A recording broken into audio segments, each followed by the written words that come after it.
మిత్రులందరికీ నమస్కారం. మొన్న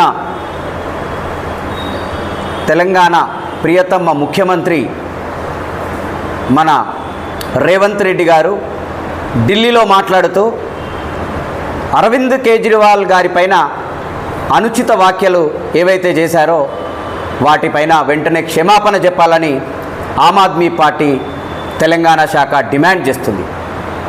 నువ్వా ఈరోజు అరవింద్ కేజ్రీవాల్ పైన మాట్లాడే వ్యక్తివి? ఓటుకు నోటు కేసులో అడ్డంగా దొరికి ఈరోజు తెలంగాణలో దేశవ్యాప్తంగా అన్ని మీడియాలో వచ్చిన వ్యక్తివి ఈరోజు అరవింద్ కేజ్రీవాల్ గారి పైన విలన్ అనే ఒక మాటతో ఆయన్ని మాట్లాడిన ఏవైతే మాటలు ఉన్నాయో వెంటనే ఉపసంహరించుకోవాలి, క్షమాపణ చెప్పాలని ఆమ్ ఆద్మీ పార్టీ తరఫున డిమాండ్ చేస్తున్నాం. రేవంత్ రెడ్డి గారు, నీకు చేతనైతే అరవింద్ కేజ్రీవాల్ లాంటి ఏదైతే ఢిల్లీలో అత్యున్నతమైన విద్యను అందించిర్రో, ఢిల్లీలో అత్యున్నతమైన వైద్యాన్ని అందించిర్రో అటువంటి వైద్యాన్ని విద్యను తెలంగాణలో తీసుకురావడానికి ప్రయత్నం చేయి. నువ్వు ఆల్రెడీ కాపీ కొట్టినావు, మహిళలకి ఉచిత బస్సు సౌకర్యాన్ని అందిస్తున్నావు, అది ఆమ్ ఆద్మీ పార్టీ ఇచ్చింది కాదా?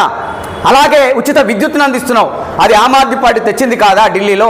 అలాగే ఉచిత కరెంటుని ఇస్తున్నావు, అది ఆమ్ ఆద్మీ పార్టీ తెచ్చింది కాదా? మరి నీకెందుకు బుద్ధి లేదు?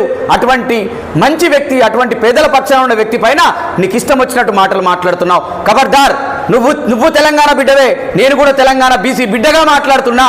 ఇంకొకసారి మా ప్రియతమ నాయకులు అరవింద్ కేజ్రీవాల్ గారి పైన నీ మాటలు తప్పితే మా కన్వీనర్ గారు చెప్పినట్టుగా ఈ 22వ తారీఖు లోపు క్షమాపణ చెప్పకపోతే నీ ఇంటిని ముట్టడించడానికి, తెలంగాణ కార్యకర్తలతో, తెలంగాణ ప్రజలతో నీ ఇంటిని ముట్టడించడానికి ఆమ్ ఆద్మీ పార్టీ సిద్ధంగా ఉందని ఈ మీడియా సమావేశం ద్వారా తెలియజేస్తున్నాం.